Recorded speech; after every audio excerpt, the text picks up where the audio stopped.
Alright, what's up guys? We are back with another video here, and in this video we're going to be taking a look at a game called Unicorn Overlord, and it's really just kind of popped up. You don't really see them make these types of games anymore, this sort of like strategy, tactic, 2.5D art style games. And this is a real gem. I would highly recommend you check out the demo if you have any sort of interest in games like these. I've been seeing it pop up a lot in my advertisements for the last, I don't know, 4 to 6 months on various, social media.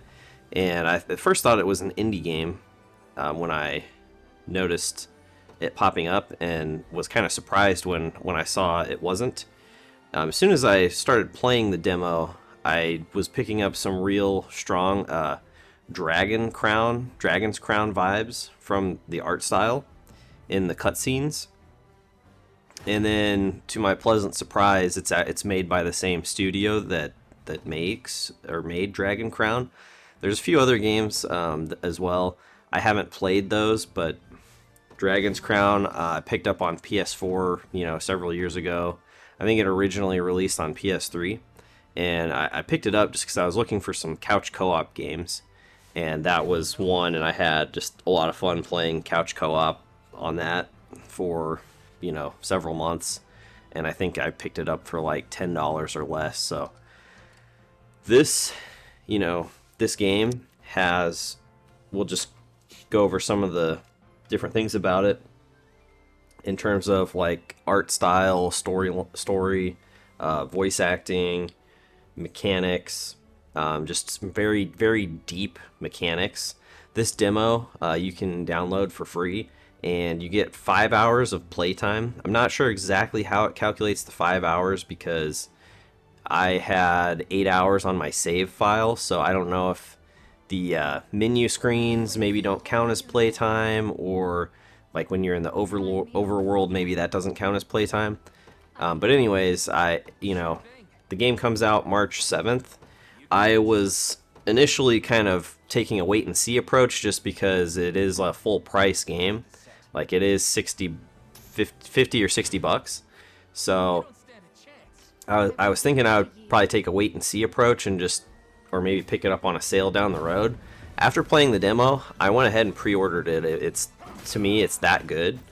I was hooked, and I'm actually gonna be probably going through a little bit of withdrawals over the next week or two until it releases and I can keep playing.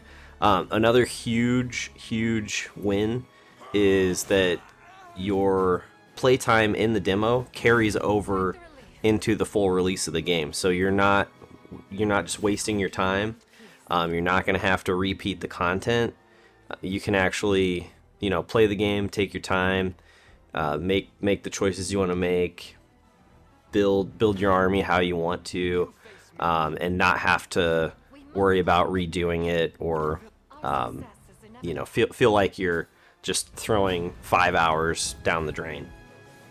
So just wanted to make that point clear so that everybody knows you do get to carry over your progress, because that is a lot of times in demos they don't do that, and it's really kind of frustrating because you play a demo and you spend several hours in it, and then the game releases a week or two later and you have to basically repeat all the same content.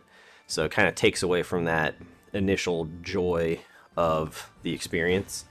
So anyways, let's take a little bit more in-depth look at the game, and I'll just cover what I think it does really well. I haven't really actually found anything in the game that I dislike so far. It has some new fresh takes on like JRPG that I've heard a lot of people compare it to Ogre. I think it's like Ogre Tactics or Ogre 64. I don't know exactly the title. I didn't play it, but for me personally, of games that I've played, it's similar to Advance Wars, that sort of strategic, like turn-based gameplay with a more or less like auto battler type of format. But then at the same time, it's deeper than that, and it also has sort of like a tie-in of some other genres, like a tactics game, because you have to gear out all your characters. You can combine and mix and match to create your own basically army of 6 units, and you can have, as far as I can tell, up to 10 units. You do have to use it's a currency you gain through completing missions or stages and various other things, called renown, and you use that to unlock new army slots, and then upgrade your each unit from 2 to 6 units per army. So it gets more expensive as you go. Like the first unlock, you can unlock a slot for 10 renown, and then you can upgrade from 2 to 3 units for another 10 renown. But then when you start going from 3 to 4 units, it's 50 renown. I haven't upgraded from 3 to 4, so I just assume from 4 to 5 and 5 to 6, it's also going to be significantly more expensive. But in terms of art style, to me, it's got a timeless, stylized art style. The cutscenes, it's almost like watching a movie. Like the first hour of gameplay, it was just really chill, and a lot of times, especially nowadays, I don't really care for a lot of the story in games, because it just usually feels very like juvenile, and poorly written. I did not get that at all from this game. Within the first couple minutes, I was actually invested in the story, and then as the game has progressed, I've only become more intrigued and interested in like the world building that's going on. The choices that you make seem to actually have impact. You can, after defeating certain stages and bosses, you usually have a choice to either execute the person or let them go and potentially try and recruit them to join you. And it's not entirely clear like what long-term consequences those have on the story yet, just because I haven't got that far into the game. There's one guy that you get to, minor spoilers, get to decide whether to throw him in jail or let him go. And after throwing him in jail, he escapes. So I'm sure he's gonna pop back up later in the game. There's another guy that I decided to execute, and then after that, a different character decided to join my party. So I'm not sure if letting him go would have changed that and potential like recruitment options. But that remains to be seen. Still interesting choices that you get. A lot of games don't let you make those choices, and it does make you feel more invested in the story, which is awesome. There's just a very unique cast of characters. Pretty much every character in my army here. So I have about 12. I think I have 13 because I did recruit one mercenary, which is kind of cool because you get to fully customize the mercenaries. So I think that will probably be a much bigger, important part of army building in the middle, towards the middle or end of the game. But right now, it's all pretty much just story characters. But I created that one mercenary because you have a quest to do it. But I haven't actually really used him in battle yet, just because I have enough story characters to flesh out my army. There's also a rapport system between the characters, and it works on your mercenaries as well. So just the more that they fight in the same unit, they build, rapport, which increases their stats. And then if they're story characters, it unlocks certain interactions on various parts of the overworld that you get rewards from, and learn story elements from as well, which is a pretty interesting and unique system. Gameplay wise, like I talked about, kind of like a tactics / advanced wars auto battler. I'll go more into the mechanics here in a few, and just kind of flesh out how the mechanics work, at least so far in the game. I'm sure more will change as I get progress in it, and it's steadily introducing new mechanics, new units. In terms of classes, there's a screen that I found. I can't get back to it to actually show you what it looks like, but if you go into like the library, you can see what classes you have already discovered, and the ones that aren't discovered are grayed out. And it also shows like portraits, so I guess there's like multiple portraits per unit. So you can see that heavily armored guy there. I have one in my army who's a story character. He just has a different, like, he doesn't have a helmet, and so you can see his face. There's several other like enemy boss units that you'll also see that don't have a helmet on. So I'm assuming those are some of the different portraits. I don't know if you get to choose between them later on or not, but just there are dozens and dozens of classes in this. I would say there's got to be 40 to 50 plus, maybe even more. And I don't entirely know how the class system will work. Like if you get to unlock, like upgrade from one character, like if he'll sort of turn into, unlock a different class and be able to convert to that class, or if you just find them all and then you're able to recruit. There's different keeps throughout the world, as the overworld, as you're conquering. So basically you're trying to liberate the continent from the big bad guy who, usurped the throne. Minor spoilers. And so as you capture towns, you get the option to, purchase items from them, bring them supplies to like rebuild the town, which gives you more options of what the town is able to do. And that nearby those towns, there's typically a keep that you can recruit certain units from. You can't recruit every single unit from any of the keeps I've found so far, but typically like each stage or like battle area will have certain enemy units in it, and those are the ones that you're then able to recruit from the nearby keeps. Some of them have overlap, like several keeps I found, you can recruit thieves or hunters from, but then the more specialized units, they tend to just be in that area keep, like the witch is only in this swamp area so far that I've found. So typically when you unlock that keep, you'll also get a story character that joins your party of that class. So far, that's been my experience.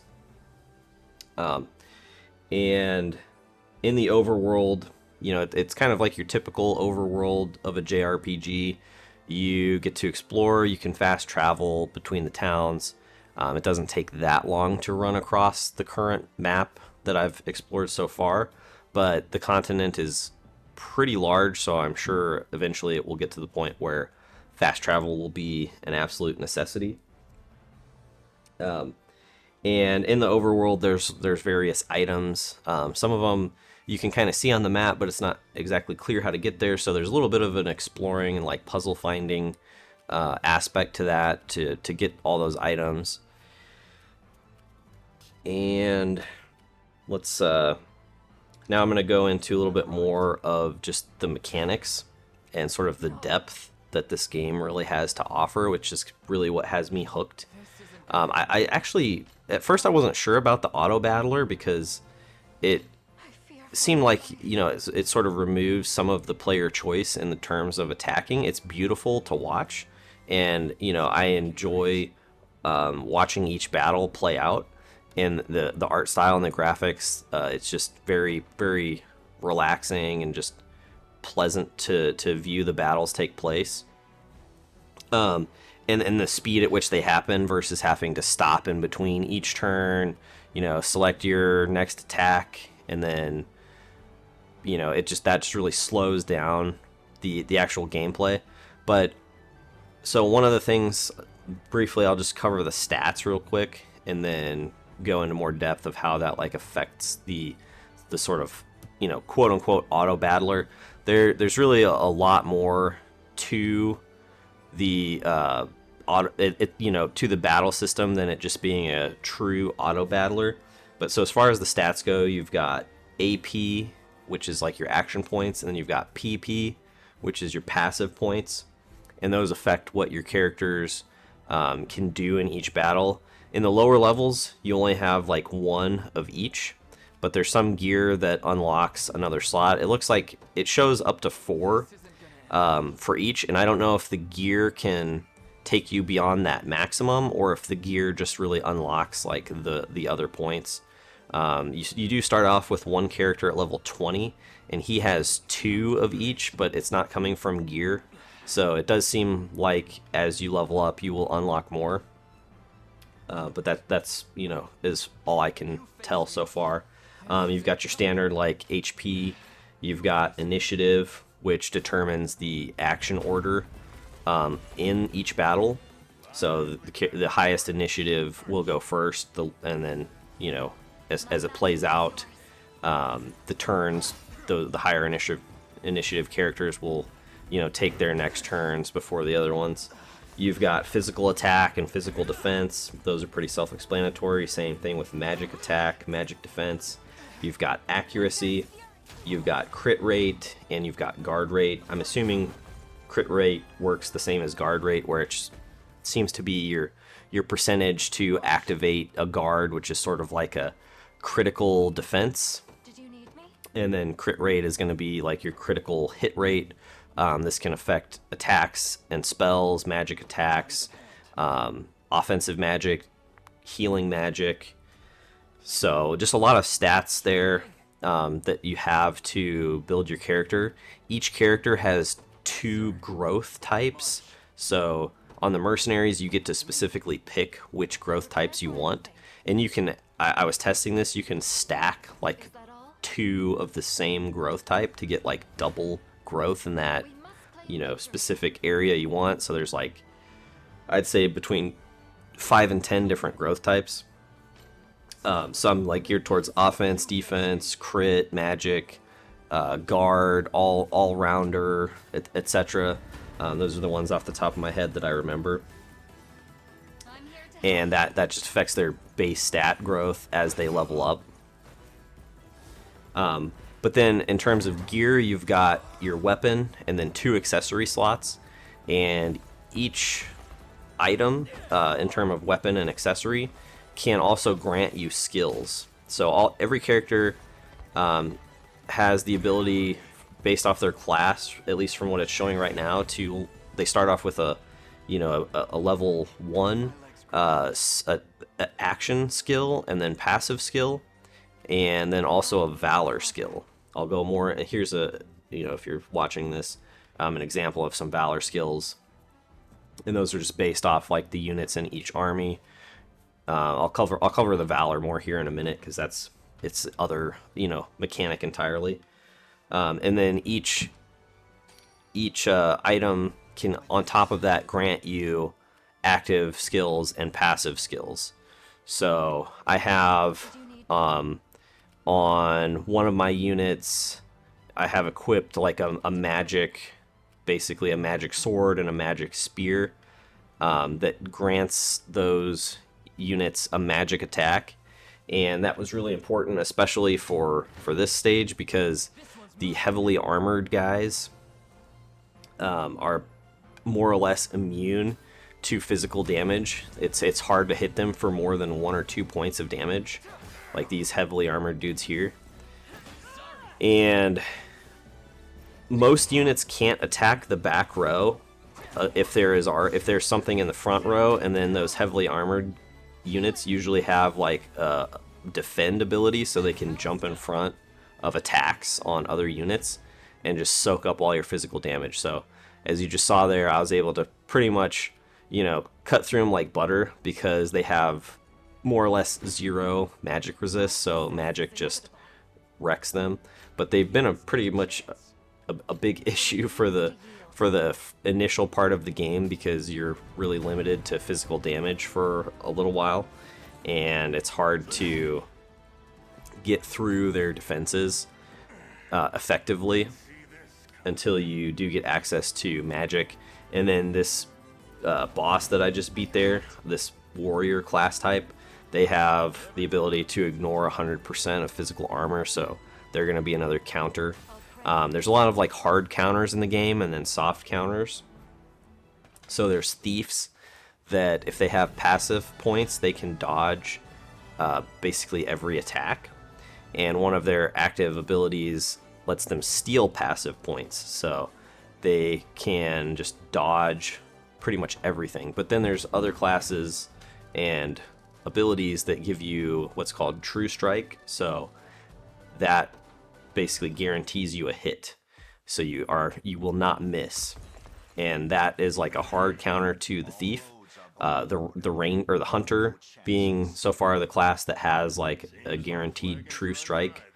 And then I found or purchased a weapon that gives it's a spear weapon that grants a True Strike ability, so I have that equipped. It's kind of a soft counter because that class that I have it on doesn't do a ton of damage, but it's also there's different attacks that, you know, some will hit in a whole column, and then others will hit in a whole row. So column is going to be like your depth, and then the row is going to be like your horizontal access, and then the column will be like the front and the back together.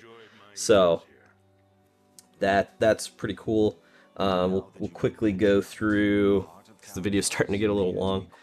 Valor points, valor skills. Valor is what you use to deploy your armies, and then also your valor skills, which those can seem to have just a massive impact on the battle. So you get those by defeating more units and I believe capturing points on the stage. But they're sort of game-changing abilities in the heat of battle. So valor is very important. Your leaders, you get to accept or pick a leader for each unit, and the leaders impact a lot of what that unit can do. So it gives them different skills. Some of them are passive, like more resistant to support attacks. So if you have like a magic or a ranged unit or a healer unit as a leader, they can do a support. So you can get like a ranged arrow support or a ranged magic attack support or a ranged heal support so far that I've seen. And I just read this as I was going through some of the game mechanic list yesterday, that the more units in that of the same type in that that are able to do that support function in that army, the stronger that effect will be. So like if you have more hunters, your ranged support is going to be stronger, and same thing with healers and with magic support. So that's pretty awesome. The average speed of the units in the army affects its mobility, so how quickly it will move on the battlefield. And then each army also has a number next to it that's determined by the leader, and that's kind of how many attacks it can do or actions it can perform. You can garrison units, which will make them not lose that number. I forget exactly what it's called, but if you get to 0 and you get attacked, you're basically a sitting duck and you can't defend yourself. So managing that number is very important. Also, to recover that number, you have to either be garrisoned and then it will passively recover, or you need to do a rest action, which using the rest action, even if you're not at 0, also leaves you as a sitting duck. And if someone attacks you, you just eat all of their attacks and you don't retaliate. So that is, you know, a huge liability if that happens, and that's probably what is going to wipe you out if you do happen to lose. I've been playing on the hardest difficulty. I've yet to lose a stage, but I have lost some units and had them, you know, die, which was, you know, not a huge deal. If the unit gets knocked out, they get some experience from battles, but not a full experience. And then for those active and passive points, those are what you need for your active and passive abilities. You can, for each ability, set conditions for either who they will target with them or what will affect it activating, and you can set priorities. So that's kind of how you influence that auto battler. So I have like a knight whose attack, if he kills a unit, he'll regain an active point or an AP. So I realized, hey, I should set him to target the lowest HP unit on the battlefield, so that if he gets that last hit, which most often he does now that I've set that, if he gets that last hit, then he'll regain his action point. So then he can just keep going and going and killing everything. I've won many battles just because of that, because he just gets to keep attacking. And there's different unit types, so like cavalry have a bonus versus infantry. There's flying unit types, which they have higher dodge against ground units. If you have a flying unit as a leader of your army, it can ignore terrain. But then the downside is if they get attacked by a range unit, they take double damage. So just a lot of very interesting gameplay mechanics. I'm sure there's a lot more that I just haven't seen yet, because the game's still throwing a lot of new things at you, and I'm really interested to see how it's going to play when you get to some of those later stages and you've got multiple armies with 4, 5, 6 units apiece. I think that's going to be really cool, because right now it tells you kind of how many like what the final outcome of the battle will be ahead of time. So I think that will, it'll be more interesting battles as it goes on and you get more blended armies. Whereas right now, usually each engagement's pretty one-sided, because typically it's not like a mixed force. It's just like 3 archers. So if you've got a cavalry unit, then you just pretty much, that one cavalry will annihilate the whole unit of archers. So that interests me to see how that's going to play out, and all the different sort of like interplay between the units. There's definitely a lot of room for strategizing and coming up with your own sort of way to create effective and strong armies. So just a lot of really cool stuff, a lot of just strategizing that you can do, and I'm really looking forward to getting to play this game some more. And you can also, if the units are close enough, you can hit on the PS5 or PS4, you can hit R1, L1, and that will swap out like who's engaging each unit. And then that, so you can have nearby units to support, and then that will take care of like them from getting wiped out if they do get exposed to that other enemy fire. So just really interesting stuff. Thanks for tuning in, guys. Thanks for listening. Thanks for watching. And if you don't mind hitting that subscribe button if you're still here, really appreciate it. Helps me out. And then remember to give them the D.